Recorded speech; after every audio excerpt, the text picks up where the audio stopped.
Donnie Pangilinan, hindi na nga raw nagsiselos dahil hawak na ang pinakamagandang regalo galing kay Belle. Umani nga agad ito ng samot-saring komento sa social media at ngayon ay pinag-uusapan na. Kaya naman talaga kilig na kilig ang marami dahil dito.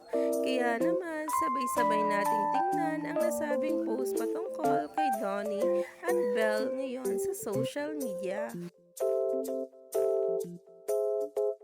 Marami nga ang umiikot ngayon sa social media na itong si Donato nga raw ay nagsiselos kapag merong kasama itong si Belle na ibang leading man.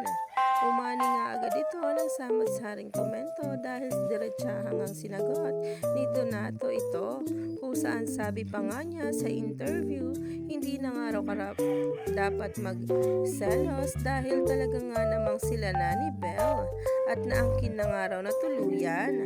Umani nga agad ito ng samot-saring komento sa social media. Kaya naman kinakiligan at kinahimlayan agad-agad ng maraming netizens ang nasabing post. Kaya naman talaga ang mga bula ngayon ay todo komento na nga talaga dito.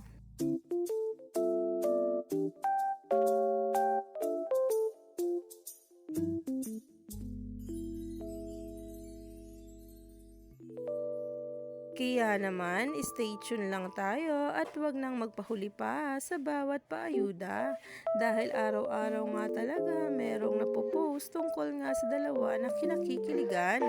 Himlay malala nga rin matapos nga masabi ang gustong malaman ng maraming netizens at mga bula galing sa Don Bell.